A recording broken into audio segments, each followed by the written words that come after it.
अहो माझं आहे ना खूप दुखतंय. आजच्या दिवस नका ना जाऊ कॉलेजला तुम्ही.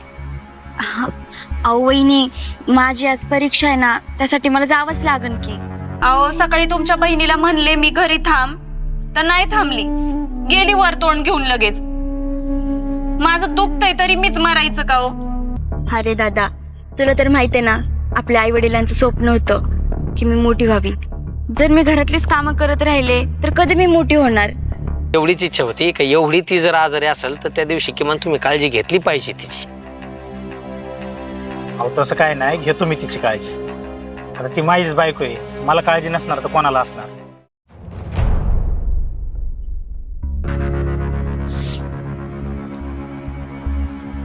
ताई ऐका ना.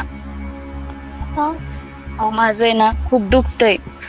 आजच्या दिवस नका ना जाऊ कॉलेजला तुम्ही. अहो वहिनी, माझी आज परीक्षा आहे ना, त्यासाठी मला जावंच लागन की. अहो माझं दुखतंय म्हणून तुम्हाला म्हणते ना मी. अहो खरंच आज माझी परीक्षा नसती ना तर मी थांबले असते, पण आज जावंच लागन. मागच्या वेळेस पण 5 मार्कावरून गेले होते, ह्यावेळेस असं तसं होऊन द्यायचं नाहीये मला. अहो स्वयंपाक पण राहिलाय ताई अजून, म्हणून म्हणते जरा स्वयंपाक केला असतं तुम्ही आजच्या दिवस तर काय बिघडलं असतं. मग तुम्ही मला तसं मागाशीच सांगायला पाहिजे होतं ना, मग मी केलं असतं की. अहो तुम्हाला काही माहिती नाही का घरात खायला बनवलं नाही मी? माहितीये, म्हणून तर उपाशी चालले मी. अहो उपाशी चालले तर मग करून खायचं ना हो थोडं. माझं बरं नाही म्हणून मी केलं नाही ना. तसं नाही हो, दिवसभर अभ्यासातच होते काल, त्याच्यामुळे खूप झोप आली, त्याच्यामुळे लेट उठले होते. तुमचं त्या अभ्यासाचं कौतुक आहे ना ताई, त्याच्यामुळे आहे ना पार मला आहे ना आजारी असलं तरी राबावं लागतं घरात. मी जाऊ का वहिनी? परीक्षेला उशीर होतोय. जा आता, सांगून ऐकणार आहे का? मरते मीच घरात.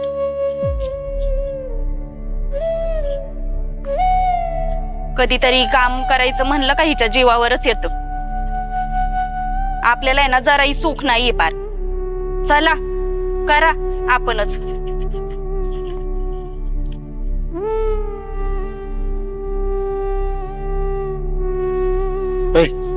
उठ चल, जेवायला वाढ, मला जायचं. जेवायला? हा? अहो माझं दुखतंय, तुम्हाला माहिती, मी काहीच नाही बनवलं जेवायला. आता मी काय खाऊ? उपाशी राहू का? अहो सकाळी तुमच्या बहिणीला म्हणले मी घरी थांब तर नाही थांबली, गेली वर तोंड घेऊन लगेच. माझं दुखतंय तरी मीच मरायचं का हो? काय बोलली ती? काय बोलली म्हणजे? नाही थांबणार म्हणली. इथं तुम्ही मला मरायलाच आणलंय. मला खूप हौस होती ना, माझ्या बापाच्या घरी मला मरता येत नव्हतं म्हणून इथं आले मरायला मी. अगं पण तिचं पण काहीतरी काम असेल, काहीतरी करायचं मिळून, थोडाफार टाइम काढायचा असतो ना. बनवा. बरोबर आहे, तुम्ही बहिणीचीच बाजू घेणार. तुम्हाला माझं दुखतंय ते नाही दिसणार. अगं मला सगळ्यांवर जीव आहे, तुझ्यावर पण जीव आहे, तिच्यावर पण जीव आहे माझा. अहो पण एक दिवस घरी थांबली असती तर काही झिजलं असतं का तिचं? जाऊन दे बाई, तू नाही ना बनवलं जेवायला? नाही बनवलं मी आणि नाही बनवणार. आज आहे ना मला काही माहिती नाही, तुम्ही बाहेरून घेऊन यायचं आणि मला पण खायचंय बाहेरच आज. तू तिला बोलली काय येडवाकडी? मी कशाला बोलते वेडी वाकडी? म्हणजे झालं यांचं सगळं करा आणि वर यांची बोलणी पण खा का तू काय बोलली का तिला? किती काय झालं तरी आपलेच आपले असतात हो, शेवटी मी परकीच ना. काही बोलते तू? काही बोलती म्हणजे?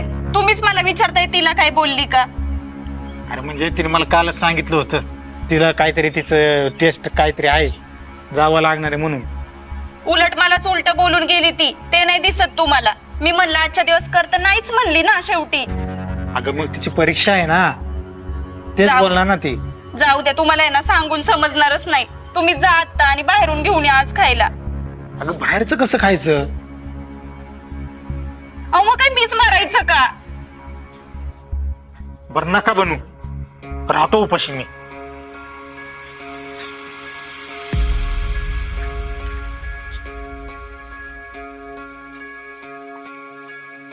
दिदे, सुटला का क्लास? हा, झाला पेपर माझा. जेवली होती का सकाळी? वहिनीने स्वयंपाक केला तर जेवण करेन ना मी, केलाच नाही तर कसं काय करण? बरं आज काय होतंय तिकडे? काय नाही, टेस्ट होती माझी जरा, त्यासाठी गेले होते मी. मग व्यवस्थित झालं ना सगळं? हा झाली बरं का व्यवस्थित. मी घरी गेलो होतो, हम्म. तुझ्या वहिनीने सांगितलं मला काय? आजारी आहे, ती गेली तशीच निघून. हे बघ दादा, तुला तर माहितीये ना, मागच्या वेळेस माझे 5 मार्कावरून माझा पेपर सगळा हुकला.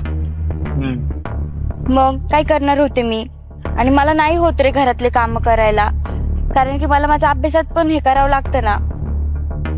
बरोबर आहे सगळं. बरं तू नको विचार करू, आणि 1-2 तास मदत करायची ग वहिनीला, मग तिला बरं वाटेल मदत करते म्हणून. अरे दादा, तुला तर माहितीये ना, आपल्या आई वडिलांचं स्वप्न होतं की मी मोठी व्हावी. जर मी घरातलीच कामं करत राहिले तर कधी मी मोठी होणार. म्हणूनच मी वहिनीला म्हटलं, मला जर अभ्यासात डोकं घालून द्या. अगं तुझं सगळं बरोबर आहे, कळतंय मला, पण तू पण थोडीफार मदत करायची. अरे दादा, मी काही मदत करत नाही का? माझ्याने जेवढी होईल ना तेवढी मी मदत करत असते, पण मला शिक्षणात पण डोकं घालावंच लागणार आहे ना. मलाच काय करावं हे कळत नाही बघ. तुझं शिक्षण पण खूप महत्वाचं आहे, कारण आपल्या आई वडिलांची इच्छा, आणि तिची पण मला तेवढीच काळजी आहे ग. आपल्या सगळ्यांचं ती बघती. मी नक्की कोणाचं ऐकू काय करू मला कळत नाही. तुम्ही दोघींना जर एकमेकांना समजून घ्या ना. तू आहे ना, तू फक्त तुझ्या बायकोच ऐक, माझं ऐकूच नको. अरे तुझ्या अशा बोलण्यावरून तर मला असं वाटतं तुला माझ्या शिक्षणाची काळजीच नाहीये. आई वडिलांच्या स्वप्नाचा तू विचार पण करत नाहीये. अगं अशी काय बोलते तू? तुझी काळजी नसती तर तुला एवढं शिक्षणासाठी मी बाहेर पाठवलं असतं. तुला सगळं बघतोय ग मी, तुझे क्लास ब्लीस सगळंच बघतोय ना. हा मग एवढं सगळं करतोय ना, मग थोडस वहिनीला समजून सांग ना तू. अरे तिला पण सांगणार आहे जरा लक्ष द्यायला. अगं जे मी तुला सांगतोय ते मी तिला पण सांगतोय. मला फक्त एवढंच म्हणायचंय की तुम्ही दोघींनी एकमेकींना समजून घ्यावं. मी घेते रे समजून, तू फक्त वहिनीला सांग समजून घ्यायला. हे बघ, मी तिला समजून सांगतो, पण तू पण माझा शब्द पाळायचा. आपल्या आई वडिलांनी जे स्वप्न पाहिले ना ते तू पूर्ण करायचं, ऑफिसर बनवून दाखवायचं. कळलं? हे बघ दादा, जर तुला वाटत असेल ना आपल्या आई वडिलांचं स्वप्न पूर्ण व्हावं, तुझा कष्टाचा पैसा वायाला जाऊ नये, म्हणून मला 1च वर्ष दे, मी करून दाखवेन सगळे स्वप्न पूर्ण. हे बघ दादा, तू वहिनीला नीट समजून सांग की मी हे सगळं जाणून बुजून नाही करत ते.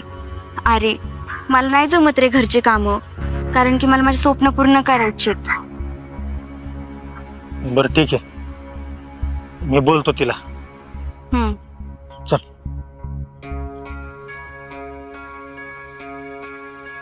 अगं ताई तर झोपलेली. काय झालं ताई? अरे आलं का तू? अगं फोन लावतो सकाळपासून, फोन बी लागत नाही तुझा. अरे काय सांगतो, बरंच वाटत नाही मला.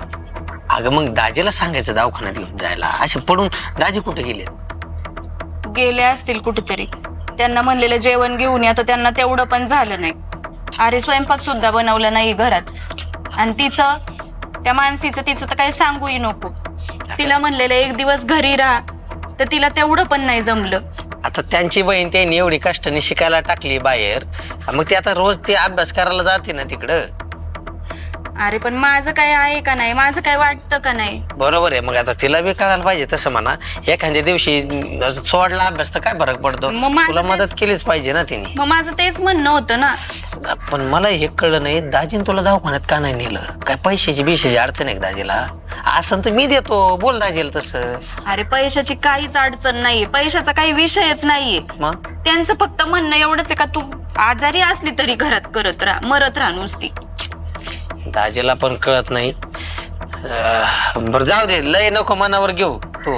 मी तसं दाजीला बोलतो का बायकोची काळजी घेतली पाहिजे. आता काय बा एवढ्या मोठ्या माणसाला मी तरी कसं बोलावं, मला बी लाज वाटते बा. जाऊ दे तू, त्यांचं लय मनावर न घेऊ. मी आलो ना आता. चल बरं, तुला पहिलं दवाखान्यात नेतो. चल बरं ताई.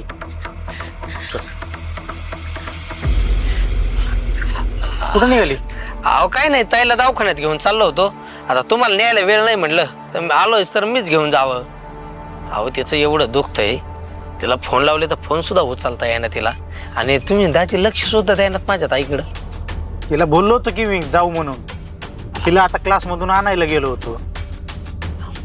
आजचे दिवस ताई बी क्लासला नसते गेल्या तर काय झालं असतं बरं. तिने स्वयंपाक नाही केला, अजून जेवली नाही, आका चेहरा उतरलाय तिचा.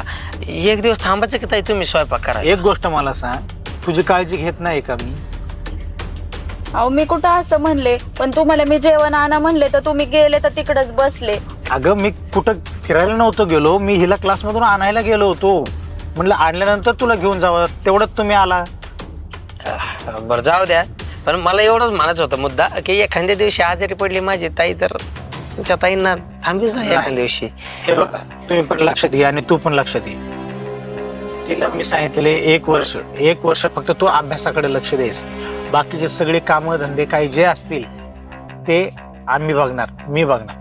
त्याच्यामुळे तू दुसरीकडे लक्ष घालायचं नाही. कारण हो का, आमच्याही आईवडिलांचं स्वप्न होतं की आयुष्यात तिने मोठं होऊन एखादं ऑफिसर बनावं. आता हे बघा, तुमच्या जसं आईवडिलांचं स्वप्न होतं ना तुमच्या ताईंना तुमच्या बहिणींना शिकावं, तसं आमच्या आईवडिलांचं स्वप्न होतंच आमच्या ताईंना शिकवायचं. पण म्हटलं चांगला मुलगा भेटलाय तर द्यावं लग्न करून, तुमच्यासोबत लग्न करून दिलं. किमान तिला शिक्षण नाही, किमान तिची काळजी तरी घ्या, एवढीच इच्छा आहे. बाकी दुसरं काही नाही. असं काय बळजबरी किंवा भांडण या हेतून मी अजिबात तुम्हाला बोलत नाही. फक्त एवढीच इच्छा होती का एवढी ती जर आजारी असेल तर त्या दिवशी किमान तुम्ही काळजी घेतली पाहिजे तिची. अहो तसं काय नाही, घेतो मी तिची काळजी. आता ती माझीच बायको आहे, मला काळजी नसणार तर कोणाला असणार? बरोबर आहे दाजी तुमचं, शेवटी तुम्हालाच काळजी असणार ना. आणि बघा, काही गैरसमज करून घेऊ नका बरं का. हा, माझ्याकडून आज झाला जरा वेळेचा विषय, पण मी तुझी काळजी घेत राहील. आणि कसं आहे, आमच्या आईवडिलांचं स्वप्न होतं आणि ते माझं आहे आणि ते शेवटपर्यंत राहणार. त्यामुळे ती शिक्षणासाठी तिला जावंच लागणार. एक दिवस ती घरी थांबू शकत नाही. बरोबर आहे. हा, कारण तिचा एक एक दिवस महत्वाचा आहे आमच्यासाठी. हे बघा, आत्ता मला दाजींचं म्हणणं कळलेलं आहे. दाजींच्या म्हणण्यातून तेच गोष्टी येते पुढं की ताई त्यांच्या आईवडिलांचं स्वप्न होतं की त्यांच्या बहिणीला शिकवायचं. त्या शिक्षणासाठी ते एकही दिवस ते घरी थांबू शकत नाहीत. त्यांचा एवढाच विषय. तर ताई तुम्ही काहीच काळजी करू नका, तुमचे स्वप्न जपा आणि तुम्ही माझ्या बहिणीला जपा. नक्कीच तुमच्या घरात कधी वाद होणार नाहीत आणि सगळं घर व्यवस्थित सुरळीत चाललं असं मला वाटतं. तर बरं, आता तुमची बहीण एवढी खमकीन एवढी आजाराने गाळ होती राव. आता शेवटी अहो नाही, तसं नाही. माझाच गैरसमज झाला होता की मला असं वाटलं ताई मुद्दामच करतायत की काय. नाही, बहिणी, तू ना गैरसमज करून घेऊ नकोस. फक्त एवढंच आहे माझं म्हणणं की मला फक्त माझ्या आई वडिलांचे स्वप्न पूर्ण करायचे, बाकी काहीच नाही. आणि घेते मी आता तुझी काळजी. चल आता घरात चल. या तुम्ही. दाजी तुम्ही थांबा, मी थोड्या वेळ नेतो हॉस्पिटलला तिला, दाखवून आणू आपण. चाल. अरे जेवण बसा. जा ना तू. बरं दाजी, तुम्ही पार्सल घेऊन या, आम्ही दोवर थांबतो. बरं बसा आतमध्ये. चल.